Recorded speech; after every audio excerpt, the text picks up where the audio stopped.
लोक निर्माण विभाग की लापरवाही से हुआ बड़ा हादसा। हादसे में ऑटो चालक की हुई मौत। पहले भी हो चुके हैं यहां हादसे।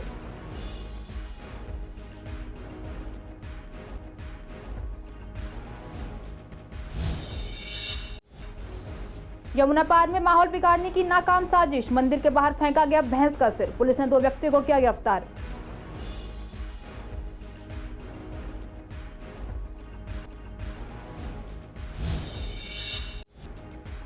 सोमवार को हो सकता है डीईआरसी चेयरमैन का शपथ ग्रहण। बिजली मंत्री आतिशी ने लिखा पत्र। नवनियुक्त चेयरमैन को दिलाई जाएगी शपथ।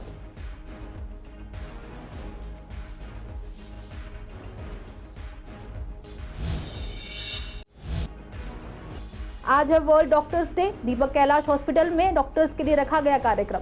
डॉक्टर्स को उनके काम के लिए किया गया सम्मानित।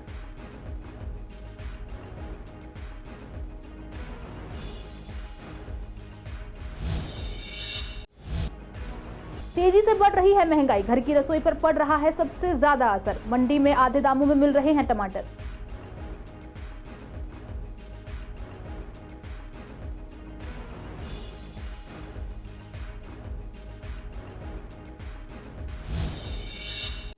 नमस्कार, आप देख रहे हैं सीसीएन लाइव। मैं हूं आपके साथ काजल चौधरी। स्वागत है आपका हमारे खास कार्यक्रम पूर्वी दिल्ली खास में। कुछ खास खबरों के साथ करेंगे बुलेटिन की शुरुआत। उत्तर पूर्वी दिल्ली के थाना गोकलपुरी के गोकलपुर गांव में उस समय हड़कंप मच गया जब एक फैक्ट्री में कंप्रेसर फटने से 2 लोगों की मौत हो गई और 2 लोग गंभीर रूप से घायल हो गए। घायलों को जीटीबी अस्पताल में भर्ती कराया गया है। इस घटना के चलते इलाके में दहशत का माहौल बन गया। बताया जा रहा है कि घटना करीब दोपहर 3 बजे की है। गोकलपुर गांव के गली नंबर 22/3 खसरा नंबर 267 में पानी की बोतल बनाने का काम किया जाता था। दोपहर 3 बजे अचानक से कंप्रेसर फट गया जिसमें कारीगर बबलू कुमार और ऑटो चालक जो माल लेने आया था, दोनों की कंप्रेसर फटने से मौके पर ही मौत हो गई और 2 मजदूर गंभीर रूप से घायल हो गए। घायल लोगों को पुलिस ने जीटीबी अस्पताल में भर्ती कराया है और पुलिस इस पूरे मामले की जांच कर रही है कि आखिरकार यह कंप्रेसर किस वजह से फटा और इतना बड़ा हादसा हो गया। जांच के बाद ही साफ हो पाएगा आखिरकार पूरा मामला क्या है। वहीं मृतक बबलू का भाई नितेश अपने भाई के लिए इंसाफ की गुहार लगा रहा है। सर, ये मेरा छोटा भाई यहाँ पे काम करने आया था, कंप्रेसर मैकेनिक था जी। और काम करते हुए अचानक से जो कंप्रेसर टैंक होता है मुझे बताया गया कि वो फटा है जी। सही तो नहीं बताया, जो यहाँ पर और वर्कर काम करते थे जी। कंप्रेसर फटने के बाद में उसको कोई चोट लगी, बहुत ज़्यादा इंजर्ड हुआ और उसके दिमाग में भी चोट लगी, जो सिर की हड्डी टूट गई और वो और भी बहुत सारी चोटें लगी और एक्सपायर हो गए। और ये पुलिस के कर्मचारी बता रहे हैं कि 2 लोग मर चुके हैं और 3 लोग घायल हैं। इंसाफ के लिए तो ये चाहते हैं अगर कोई भी इस तरह की फैक्ट्री या कंपनी कोई भी हो तो जो वर्कर है उनके लिए या तो फायर का कोई सिस्टम हो या कोई इस तरह का तो रखें कम से कम, जिससे जो लेबर के आदमी हैं वो सुरक्षित रहें। उत्तर पूर्वी दिल्ली के थाना हर्ष विहार में उस समय हड़कंप मच गया जब लोक निर्माण विभाग की बड़ी लापरवाही से एक बड़ा हादसा हो गया और हादसे में ऑटो चालक की मौत हो गई। दरअसल उत्तर पूर्वी दिल्ली के थाना हर्ष विहार में नंद नगरी ITI के सामने हनुमान पार्क के मुख्य दरवाजे पर लोक निर्माण विभाग किसी प्रोजेक्ट को बना रहा है, जिसके कारण लगभग 20 मीटर और लगभग 12 फीट गहरे गड्ढे खोदे गए हैं जो नाले के पानी और बरसात के पानी से पूरी तरह से भर गए हैं। बीती रात अंधेरे में वहां से गुजरने वाले एक ऑटो चालक की उस गड्ढे में गिरने के कारण मौत हो गई। जब इस बात की सूचना पुलिस को दी गई तो पुलिस मौके पर लगभग 2 घंटे की देरी से पहुंची। पहले तो यही विवाद रहा कि घटनास्थल पर थाना हर्ष विहार लगता है या फिर नंद नगरी, और उसके बाद फायर ब्रिगेड और एम्बुलेंस के कर्मचारी मौके पर पहुंचे। फिर क्राइम टीम ने एविडेंस जमा कर उसको उस गड्ढे से बाहर निकाला। शुरुआती जांच में पता चला कि मृतक नंद नगरी इलाके का रहने वाला है। मृतक का पोस्टमार्टम हो चुका है और शव परिजनों को सौंप दिया गया है। हादसे के बाद बीजेपी प्रवक्ता हरीश खुराना ने जब आम आदमी पार्टी पर निशाना साधते हुए सवाल उठाए कि कब तक आम आदमी पार्टी की लापरवाही की वजह से लोगों को अपनी जान गंवानी पड़ेगी। आगे उन्होंने कहा कि अरविंद केजरीवाल का दिल्ली पर ध्यान नहीं है, जिस वजह से हर रोज दिल्ली में ऐसी घटनाएं हो रही हैं। अगर आपसे दिल्ली को नहीं संभाला जा रहा है तो आप इस्तीफा दे दें ताकि किसी दूसरे मुख्यमंत्री को नियुक्त किया जा सके। आपको बता दें कि इससे पहले भी यहाँ लगभग 2 से 3 हादसे हो चुके हैं। इसके बावजूद भी प्रशासन इस पर मौन साधे हुए है। अब देखते हैं इतने बड़े हादसे के बाद पुलिस प्रशासन क्या एक्शन लेती है। क्या इस पर कोई उचित कार्रवाई होगी या फिर इसी तरह लोग इन गड्ढों के शिकार बनते रहेंगे। ऑटो फंस चुका है। ऑटो में जो लड़का था वो नीचे नाले में गिर के मर गया। हाँ, ये प्रशासन की गलती है ना। यहाँ पे कोई वर्कर है ना कोई है जिसका ये खुला हुआ वो खड़ा होके यहाँ पे देखे और कुछ भी तो बोले, कोई नहीं बोल के राजी। यहाँ पे ब्रैकेट भी हटा रखे हैं। यहाँ पे ये सब नाले वाले सब खुदे हुए हैं। यहाँ पे पूरे में पानी भरा रहता है, निकलने की जरा सी भी जगह नहीं है। हनुमान पार्क के सामने गड्ढा खुदा हुआ है, 5-6 फुट का है कम से कम। ये पहले भी इसमें हादसा हो चुका है। ब्रैकेट लगे थे वो भी हटा देते हैं ये लोग। इस पे ध्यान ही नहीं देते हैं। कोई सिगरेट वाला था, वो उसके अंदर नीचे लाश पड़ी हुई थी उसकी, वो 1 घंटे में तो ये पुलिस ही आई है। वो कब का फोन करा हुआ था इन्होंने, यहाँ कोई सुनवाई नहीं है। पहले हटाया था जब भी इसके अंदर बंदा गिरा था, जब भी उसकी हालत खराब थी। सर ये हनुमान पार्क के नजदीक है और ये ITI मंडोली लगती है और यहाँ पर ये 1-1.5 महीने से गड्ढा खुदा हुआ है। यहाँ 2 हादसे पहले हो चुके हैं और इसका कुछ भी अभी समाधान नहीं हुआ। बार बार हादसे होते जाते हैं। तो क्या हादसा हुआ है आज एक ऑटो ड्राइवर जो है, पता नहीं नशे में था क्या नहीं था, वो बेचारा वो गया और गाड़ी के नीचे एकदम, वो गाड़ी के नीचे अपना मृत्यु पाया गया। वो देखिए आज 3:30 बजे के आसपास कॉल आई थी कि एक इंसान डूब गया है। डिच है, नाला जो बोल रहे हैं, गड्ढा है, उसमें बारिश का पानी भरा हुआ था और उनका जो TSR चालक है, ये जो TSR का जो अगला पहिया है वो डिच के अंदर है और ऐसा लगता है जैसे वो अगला पहिया गए और ये धक्का खा के उसमें गिर गए और डूब गए। तो अभी उसकी गहराई नहीं पता लग रही क्योंकि ऊपर तक पानी से भरा हुआ है, पर हमने जो बॉडी इंस्पेक्ट किया तो और कोई चोट का निशान नहीं है। तो ऐसा लगता है जैसे वो डूब के उनकी डेथ हुई है, पर कल पोस्टमार्टम कराते हैं और पोस्टमार्टम के बाद इसमें कानूनी कार्रवाई की जाएगी। दिल्ली के हर्ष विहार में एक दुखद घटना सामने आई है, जहां पर एक ऑटो ड्राइवर दिल्ली में पॉटहोल की वजह से मृत्यु का सामना हुआ। उसका मृत्यु हो गई उस व्यक्ति की। ये बहुत ही दुखद घटना है और भारतीय जनता पार्टी उस परिवार के प्रति अपनी संवेदना प्रकट करती है। लेकिन सवाल उठता है अरविंद केजरीवाल की सरकार के ऊपर, सवाल उठता है दिल्ली के अधिकारियों के ऊपर कि आपकी लापरवाही की वजह से कब तक लोगों को अपनी जान देनी पड़ेगी। अभी आज घटना बहुत दुखद घटना हुई थी। अभी 2 दिन पहले करंट की वजह से 2 व्यक्तियों की मृत्यु हो गई। केजरीवाल साहब, अब तो आप चेंज जाइए। राजनीतिक पर्यटन से अगर आपको फुर्सत मिल गई हो तो दिल्ली पर ज्यादा ध्यान दे लीजिए, क्योंकि दिल्ली में आपकी वजह से, आपके अधिकारियों की वजह से दिल्ली में लोगों की मौतें हो रही हैं। आपको हर पूरे देश की चिंता है, राजनीतिक पर्यटन की चिंता है, लेकिन दिल्ली वालों को आपकी चिंता नहीं है। और अगर आपके पास समय नहीं है, राजनीतिक पर्यटन से आपको फुर्सत नहीं है, तो आप रिजाइन करिए, किसी नए मुख्यमंत्री को चुनिए और वो ताकि दिल्ली पर ध्यान लगा सके। यमुना पार में एक बार फिर से माहौल बिगाड़ने की कोशिश की जा रही है। खासतौर पर उत्तर पूर्वी इलाके में लगातार ऐसी साजिश की जा रही है। आपको बता दें कि 2020 की शुरुआत में उत्तर पूर्वी दिल्ली में ही सांप्रदायिक दंगे हुए थे, जिनमें 53 लोगों की जान गई थी। शुक्रवार को यहां वेलकम इलाके में एक मंदिर के बाहर सड़क पर भैंस का कटा हुआ सिर मिलने से हड़कंप मच गया। इसकी जानकारी मिलते ही पुलिस तुरंत हरकत में आई और FIR दर्ज करके 2 लोगों को गिरफ्तार किया गया है। पुलिस ने बताया कि वेलकम इलाके में एक मंदिर के बाहर सड़क पर शुक्रवार को भैंस का कटा हुआ सिर मिलने की शिकायत मिली थी। पुलिस ने इस सिलसिले में बाबरपुर के 2 निवासियों को गिरफ्तार किया है। इनमें से एक की पहचान अजीम के रूप में हुई है, जो 27 साल का है। दूसरा 16 साल का नाबालिग लड़का है। पुलिस का कहना है कि इस बारे में उसे टेलीफोन पर सूचना दी गई थी कि वेस्ट गोरख पार्क के नाला रोड पर बने एक मंदिर के पास भैंस का सिर फेंका गया है, जिससे लोगों में रोष है। पुलिस ने बताया कि स्कूटर पर सवार 2 लड़के भैंस का सिर लाए थे और उन्होंने मंदिर के बाहर सड़क पर यह सिर गिरा दिया और वहां से चले गए। पुलिस ने सूचना मिलने के बाद सिर को वहां से फौरन हटा दिया। अभी मामले की और जांच की जा रही है। आपको बता दें कि इसी हफ्ते दयालपुर में एक व्यक्ति द्वारा 2 युवकों को चाकू घोंपने के बाद भी तनाव पैदा हो गया था, लेकिन अभियुक्त को पकड़ लिया गया और पुलिस ने लोगों को शांत किया। देखिए कल शाम के 5:30 बजे का इंसिडेंट है और लगभग 5:38 पे कॉल आ गई थी हमारे पास में। तुरंत SHO अपनी टीम लेके मौके पे पहुंचे और स्थिति का कंट्रोल लिया। उन्होंने सीज़ किया, जैसे आपने बताया कि 2 लड़के देखे गए थे वहाँ पे, एक भैंस का कटा हुआ सिर डाल के गए थे। तो उसके बाद हमारे पास 2 चीज़ें थी, एक तो मौका संभालना, दूसरा उन लड़कों को पकड़ना। तो हम लोगों ने तुरंत 2 टीमें बनाई। मैं खुद वहाँ पे पहुँचा, 2 सब डिवीज़न ACP, 6 SHOs को लेके और फोर्स लेके, और हम लोगों ने वहाँ पे शांति बनाने की अपील की। साथ के साथ मेरी टीम काम कर रही थी। तुरंत हमने दोनों लड़कों को आइडेंटिफाई किया, उन दोनों को पकड़ा और जिस स्कूटी में वो लेके घूम रहे थे वो भी। और जब मैंने खुद इनको इंटरोगेट किया तो एक उसमें 16 साल का है, माइनर है, एक 27 साल का है जो कि मेंटली चैलेंज्ड है। तो ये दोनों थे। वो माइनर लड़का अपना स्कूटी चला रहा था जो उसके पिताजी के नाम पे है। और ये सामने आया कि 2:30 बजे के आसपास ये 5 परिवार थे जिन्होंने मिलके कुर्बानी दी थी भैंस की। और ये सिर जो था वो घर से ये बोल के निकले थे शायद कि हम इसको मौजपुर खत्ते में डाल देंगे। नॉर्मली ढलाव में वहीं डाला जाता है जो भी बच जाता है इनकी कुर्बानी के बाद में।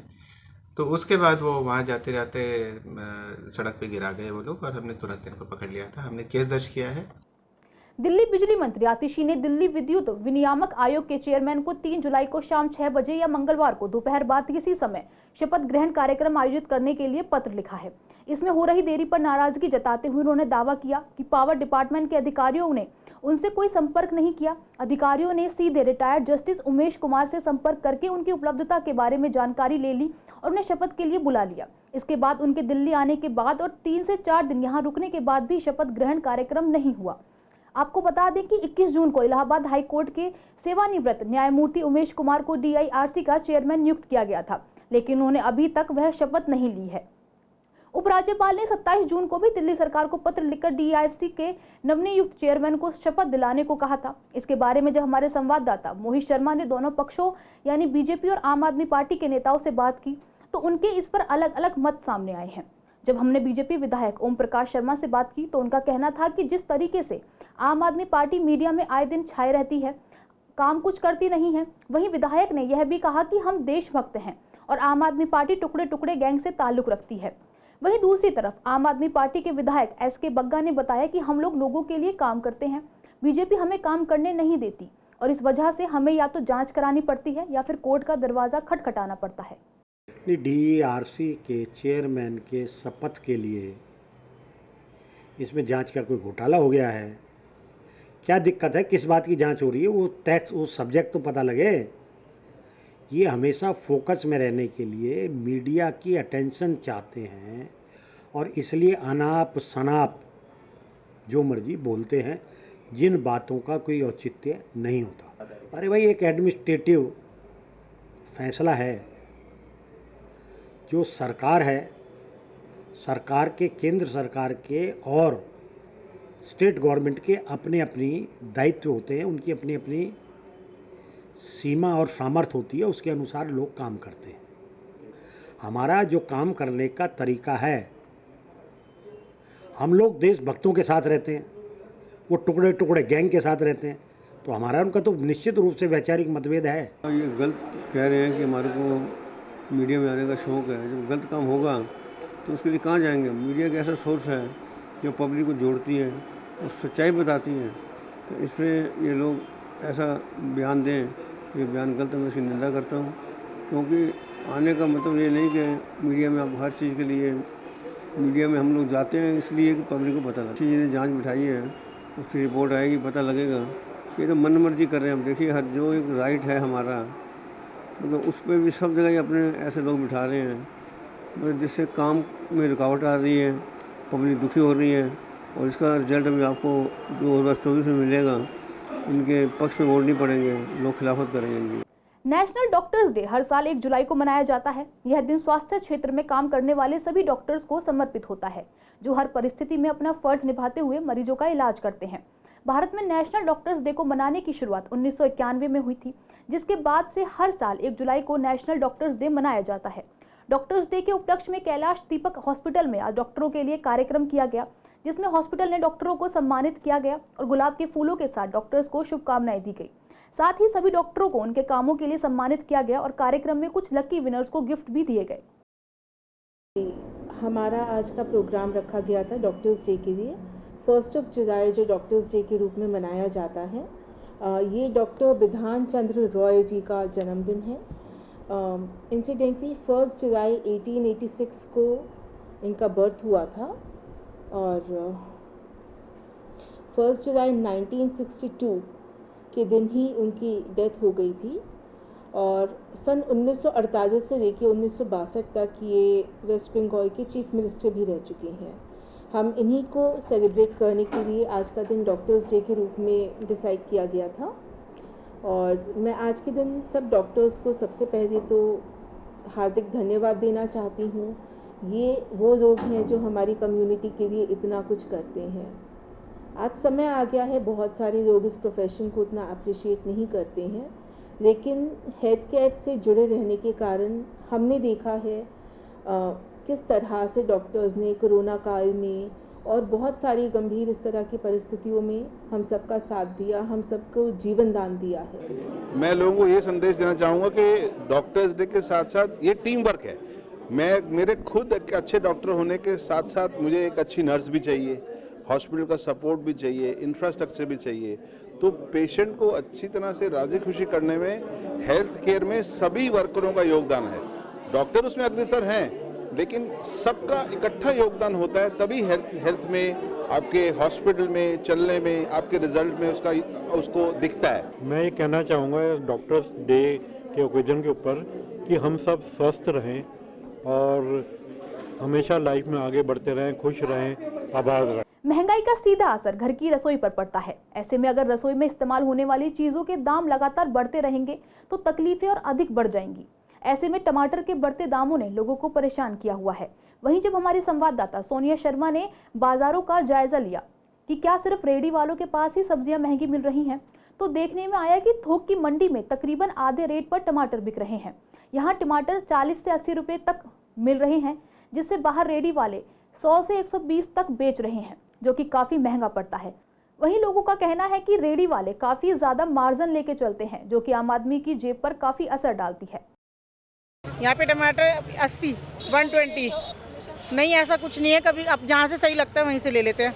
नहीं, ऐसा कुछ नहीं है। गली गली घूमते हैं तो उन्हें भी तो चाहिए होता है कुछ। इतनी मेहनत करते हैं वो, एक एक गली जाते हैं, इतनी गर्मी है तो थोड़ा बहुत तो उनको भी चाहिए होता है अपने लिए। अब क्या करें, जब पीछे से ही महंगा, किसी ने जानबूझ के तो करा नहीं से महंगा। यहाँ पे 80 रुपये किलो मिल रहा है और नॉर्मल मोहल्ले में 120 140 ऐसे मिल रहा है। हाँ जी, काफ़ी 80 रुपये है यहाँ पे, तो 40 30 40 का तो फर्क पड़ ही जाता है। टमाटर 80 रुपये किलो, वो 120 बेच रहे हैं। हल्के का वो कम है। हल्का टमाटर जो होता है 50-60 रुपये का। बढ़िया टमाटर है ये, पता नहीं, देखो ये तो जैसा आता है वैसा बिकता है। 40 रुपये किलो, वो 80 रुपये किलो बेचते हैं। वो 20 रुपये ठेली में 20 रुपये पाव बेचते हैं ना। ये थोक में मिल रहा है आधा किलो 1 किलो। घड़ी में रेट है 5 किलो 10 किलो 1 किलो आधा किलो 250 ग्राम। टमाटर 40 रुपये किलो, धड़ी में 150 रुपये धड़ी। थोक का रेट 150 रुपये धड़ी, किलो का रेट 40 रुपये किलो। बाहर मैडम पता नहीं क्या बेच रहे हैं, मंडी के अंदर टमाटर का रेट 40 है, थोक का रेट 150 रुपये धड़ी है। ये तो मैडम हमें नहीं पता, हमें तो अपने काम का मतलब पता है ना, हमें क्या बेचना, हम क्या बेच रहे हैं। हमारे से 40 रुपये किलो लेके जा रहे हैं। कितना आगे वो क्या रेट बेच रहे हैं हमें नहीं पता। हाँ, फिलहाल तो कमी हो रही है, सड़ रहा है ज़्यादा बरसात में टमाटर। सादरा मंडी है, छोटी सी मंडी है। यहाँ से ठेली वाले ले जाएंगे, कमाने के लिए ले जाते हैं, वो महंगी बेचते हैं। आगे बीन 40 रुपये किलो है, यहाँ 60 रुपये किलो मटर है। बाहर उनकी मर्जी है, वो किस रेट देते हैं। मेहनत करते हैं, सारे दिन घूमते रहते हैं वो लोग भी। हाँ, 5 किलो 10 किलो 20 किलो ऐसे ले जाते हैं ना यहाँ से। हाँ, जैसा माल होता है हल्के। हाँ, ये बता रहे हैं पीछे से कि बरसात की मेहरबानी है, सड़ी हुई मटर जो आ रही हैं। अगर बारिश नहीं हो ऐसी मटर नहीं आती है, सड़ी हुई बढ़िया आती है। गली वाले तो देते ही हैं, देखो वही वाली बात आती है। अब घर पे बैठ के ले रहे हैं, गली वाले घर घूम रहे हैं, वो भी तो कुछ कमाएंगे। डीएमआरसी द्वारा मेट्रो यात्रियों को सहूलियत देने के लिए नई नई सुविधाएं दी जाती हैं, जिससे कि उनकी यात्रा सरल हो सके। इसके लिए नए नए बदलाव भी किए जाते हैं। पहले टोकन की जगह पेपर टिकट और अब मोबाइल ऐप के जरिए टिकट डाउनलोड करने की फैसिलिटी दी जाएगी, जिस पर हमारी संवाददाता सोनिया शर्मा ने यात्रियों से बात की तो उनका कहना था कि ये काफी राहत भरा फैसला होगा, क्योंकि पेपर टिकट से पेपर वेस्ट होता है, साथ ही गंदगी भी होती है। वहीं मोबाइल ऐप से समय की भी बचत होगी। यस, वो बिल्कुल ठीक है, ये होना ही चाहिए। जितनी एडवांसमेंट टेक्नोलॉजी में आ गई है उसके हिसाब से तो होना ही चाहिए ना जी। वो मतलब मोबाइल के थ्रू ही हम लोग करें, वो ज़्यादा बेनिफिशियल है, बजाय पेपर वर्क के। पेपर कुछ नहीं यूज़ होना चाहिए। नहीं, आजकल तो आप देख सकते हैं कि रेडी पटरी वालों के पास भी स्मार्टफोन लोग यूज़ करते हैं। तो ऐसा तो है नहीं कि मोबाइल फ़ोन नहीं है। डिजिटाइजेशन होने के बाद और मोबाइल फ़ोन स्मार्टफोन सभी लोगों के पास पहुँच ही गया है, तो उसमें कोई दिक्कत है नहीं ऐसी। Yes definitely. Rarest of rare होता है मैम, वो आजकल तो रेयरेस्ट ऑफ रेयर है। पेपर वर्क तो कायदे से ख़त्म हो ही जाना चाहिए, क्योंकि हमारे पर्यावरण को इतना नुकसान हो रहा है कि लाखों पेड़ हर साल तकरीबन पेपर की वजह से ही काट दिए जाते हैं। और रही जो मोबाइल ऐप आया है, इसका हम सम्मान करते हैं। मोबाइल ऐप को चालू करना चाहिए। जो लोग जानते हैं ज़्यादातर मोबाइल को, आजकल तो स्मार्टफोन सभी इस्तेमाल कर रहे हैं, तो अपने उसके अंदर बैलेंस डलवा लें और अपने मेट्रो को इस्तेमाल करें, कोई दिक्कत की बात नहीं है। तो और दूसरी बात, अगर टोकन ही किसी कारणवश इस्तेमाल करना है, जैसे कूपन जो कागज़ का चलाया था टोकन, उसको ख़त्म करके वापसी इन्हें वही टोकन लाना चाहिए जो इन्होंने सबसे पहले शुरुआत में चलाया था, प्लास्टिक टोकन। ऑब्वियसली टाइम बचेगा, इतनी लंबी लाइन में लगना पड़ता है जगह जगह पे, तो सबके पास फ़ोन तो आजकल होते ही हैं, तो डायरेक्टली अपने फ़ोन के थ्रू जस्ट चेक इन करा, मेट्रो में ट्रैवल करा और चेकआउट कर लिया, तो टिकट घूमने का भी चांसेस कम है, वरना भी टिकट लॉस हो जाता है, फिर उसके अलग से चार्जेस लगते हैं, तो बेनिफिशियल तो है। हाँ, वो ज़्यादा फ़ायदेमंद होगा क्योंकि ये तो ख़राब हो जाएगा या कहीं भी गिर सकता है ये। हाँ, उससे ये होगा कि अपने पास रहेगा, सही रहेगा, सेफ रहेगा और आसानी से आना जाना हो सकता है वहाँ। नहीं, अब पहली बार सुना है, लेकिन अच्छा ऐप है जो है, और भीड़ वगैरह जो होती है, क्राउड कम हो जाएगा। अब भी जो पेपर टिकट आ रहा है वो कभी कभी ना स्कैन नहीं करता है, मोबाइल पे वो स्कैनर आएगा तो उसको लगा के जल्दी काम हो जाएगा। वैसे कई लोग हैं, काफ़ी टाइम लग जाता है वहाँ पर निकलने में, और इतना तो आने के बाद ही पता चलेगा ना नेटवर्क है नहीं है। ये तो फिर अगर ऐप आएगा तो ऐप के लिए नेट भी देना पड़ेगा ना। मेट्रो लोगों को दिक्कतें होती हैं, खड़े रहते हैं 10-15 मिनट खड़े रहते हैं। बिल्कुल बिल्कुल बिल्कुल, कागज़ की वेस्टेज है, सारी चीज़ें हैं। शाहदरा डिस्ट्रिक्ट की गीता कॉलोनी पुलिस ने 2 शातिर ऑटो लिफ्टर्स को गिरफ्तार किया है। पुलिस ने दोनों से पूछताछ की तो उनसे और 6 केसों का भी खुलासा हुआ। जांच में इनके पास से एक मोटर बाइक और एक पानी की मोटर बरामद हुई है। शाहदरा डिस्ट्रिक्ट के गीता कॉलोनी पुलिस ने 2 शातिर ऑटो लिफ्टर को गिरफ्तार किया है। आपको बता दें कि ये इलाके में ऑटो लिफ्टर की वारदात को अंजाम दिया करते थे। पुलिस ने दोनों आरोपी को गिरफ्तार कर सलाखों के पीछे डाल दिया है। इनके पास से एक जो है पानी की मोटर और एक बाइक जो है बरामद की है। और बात की जाए तो दोनों आरोपी पर टोटल 6 मामले पहले से ही हैं। वीडियो जर्नलिस्ट अतुल के साथ Mohit Sharma, CCN live, Delhi. Industries एक ऐसी जगह है जहां से लोगों को रोजगार मिलता है, साथ ही हमारी इकोनॉमी भी प्रभावित होती है। ऐसे में मुख्यमंत्री अरविंद केजरीवाल ने इंडस्ट्री के व्यापारियों से चर्चा की कि किन एरियाज को नॉन कन्फर्मिंग एरिया से कन्फर्म जोन बनाया जाएगा। ऐसे में जब हमारी संवाददाता सोनिया शर्मा ने झिलमिल इंडस्ट्री के व्यापारियों से बात की तो उनका कहना है कि कन्फर्म जोन बनने से काफी फायदा होगा, रोजगार भी मिलेगा, लोगों के साथ साथ व्यापारियों को भी फायदा होगा। कल दिल्ली के तेजस्वी मुख्यमंत्री अरविंद केजरीवाल ने नॉन कन्फर्मिंग एरिया को लेके एक मीटिंग की, सेक्रेटरीट में मीटिंग की। इसमें उन्होंने हमें तोहफा दिया कि आपका काफ़ी टाइम से जो पेंडिंग चल रहा था उन्होंने इसमें क्लियरेंस दी है। और इंडस्ट्रियल एरिया को जो डेवलपमेंट चाहिए उसके लिए उन्होंने एक बुनियादी एक ढांचा तैयार किया, एक लेआउट ढांचा तैयार किया है जिसके ऊपर इसमें वर्किंग होगा। उसमें उसकी वहाँ की लोकल एसोसिएशनें और सभी बॉडीज़ उसमें काम करें, मिलजुल के काम करेंगी। शाहदरा इंडस्ट्रियल एरिया के ये जो लेआउट 26 नॉन का जो कन्फर्मिंग हुए हैं उनके लिए बात कीजिए, शाहदरा उसमें से एक है। देखो, सबसे एक बुनियादी ढांचा तैयार होगा। इसमें जो लोग सोचते थे कि हम कहाँ जाएं, हम हैं या नहीं हैं, कायदे से जो मास्टर प्लान में इंडस्ट्रियल एरिया था पर कन्फर्मेशन के लिए उसमें ये नहीं था कि क्या कन्फर्मेशन होनी है, क्या उसके नोटिफिकेशन प्रॉपर नहीं था। और माननीय अरविंद केजरीवाल जी ने और उद्योग मंत्री सौरभ भारद्वाज जी ने, इंडस्ट्रियल मिनिस्टर ने, कल एक इसमें DICDC की चेयरमैन भी थी और सब लोग थे। इसमें सबसे बड़ा सहयोग हमारे माननीय विधायक रामनिवास गोयल जी का है। कई दफ़ा क्या होता था, अफसर कह देते थे, जैसे DPCC वाले कह देते थे कि तुम कन्फर्मिंग नहीं हो, कभी कहते थे तुम कंफर्म हो। और भी जो फैसिलिटीज़ हैं वो अभी तक हमारे इंडस्ट्रियल एरिया में ना तो प्रोवाइड हुई, ना ही वो करने कोई कर सकता था। अब इससे कम से कम एक राह है और एक आशा बन गई है कि ये जो इंडस्ट्रियल एरिया के ओनर्स हैं इनको कम से कम अब एक राह बन गई कि भाई ये अब ये कंफर्म हो जाएगा और इसके अंदर डेवलपमेंट होगा।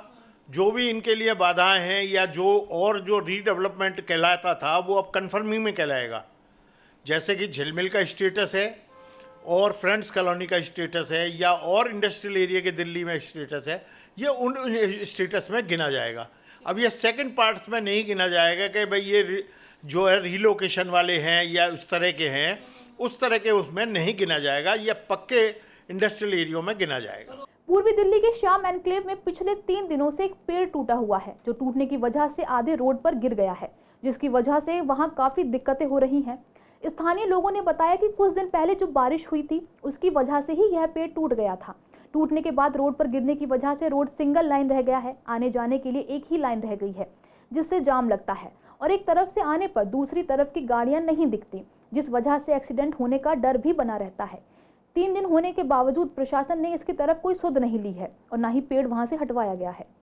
इस पेड़ को गिरे हुए मेरे ख्याल से 4-5 दिन हो गए हैं। जब थोड़ा आंधी तूफान आया था, बारिश आई थी, तो ये पेड़ पहले से ही टेढ़ा था, ऐसे स्ट्रेट नहीं था, ऐसा जा रहा था पब्लिक वे में। अब पता नहीं कैसे जड़ों से उखड़ गया, इसकी वजह से ट्रैफिक वगैरह काफ़ी हैम्पर हो रहा है, ट्रैफिक जाम लग रहा है। हाँ जी, एक्सीडेंट का भी डर है, ट्रैफिक जाम होने के? बिल्कुल एक्सीडेंट का डर है। इधर से गाड़ी आ रही है तो दिख नहीं रहा आपको, और आधे रोड पे पेड़ है, किसी को नहीं दिख रहा, इधर से गाड़ी आ रही है तो टकरा सकती है। मेरे ख्याल से तो नहीं, अगर लिया होता तो हटा दिया गया होता। 4-5 दिन हो गए, सुध लिया होता तो इसमें टाइम कितना लगता है हटाने में। और ट्रैफिक घूम के आ रहा था, उधर से आएगा घूम के, टेढ़ा होके इधर से गाड़ी जाएगी, देखो वो रुक रही है वहाँ पे, उधर वाली गाड़ी, तो देयर आर चांसेस कि 2 गाड़ियाँ आपस में कोलाइड कर जाएं, टकरा जाएं। दिक्कत है, ट्रैफिक सारा डाइवर्ट हो रहा है, कोई भी एक्सीडेंट हो सकता है बड़ा यहाँ पे।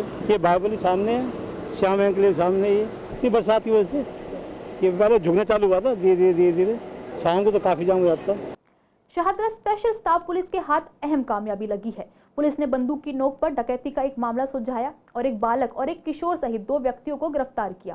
साथ ही अपराधियों से लूटी हुई नकदी, मोटरसाइकिल और अपराध में इस्तेमाल की गई देसी पिस्टल भी बरामद की। दरअसल पुलिस को जीटीबी एनक्लेव में एक पीसीआर कॉल प्राप्त हुई, जिसमें शिकायतकर्ता ने कहा कि शाहदरा फ्लाईओवर के पास मोटरसाइकिल पर 2 व्यक्तियों ने बंदूक की नोक पर उससे 50,000 रुपए लूट लिए। पुलिस ने मामले के तथ्यों की जांच की। इस मामले को सुलझाने का जिम्मा स्पेशल स्टाफ शाहदरा जिले की टीम को सौंपा गया था। इंस्पेक्टर विकास कुमार के नेतृत्व में एक टीम बनाई गई, जिसमें एसआई प्रशांत, एएसआई प्रमोद, एएसआई दीपक कुमार और अन्य साथियों के साथ मिलकर डीसीपी प्रथम शाहदरा श्री कुशल पाल की देखरेख में टीम का गठन किया गया। जांच के दौरान टीम ने अपराध स्थल के आसपास के सीसीटीवी फुटेज खंगाले, जिसमें सफेद बाइक पर 2 लोगों को देखा गया जिन्होंने पीड़ित से लूटपाट की थी। साथ ही टीम ने दिल्ली पुलिस से पुराने अपराधियों की फाइलों की मदद ली, जो शाहदरा जिले के क्षेत्र में सक्रिय हैं। इसके बाद सीसीटीवी कैमरों की मदद से उनका पीछा किया गया और एक व्यक्ति मोहम्मद अब्बास और एक नाबालिग को पकड़ लिया गया। पूछताछ में आरोपी अब्बास ने बताया कि वह स्मैक का आदी है। स्मैक की रोजमर्रा की जरूरतों को पूरा करने के लिए वह अपराध करने लगा। आज के लिए इस बुलेटिन में बस इतना ही। रोज ऐसे ही नई नई खबरें देखने के लिए देखते रहिए CCN लाइव। नमस्कार।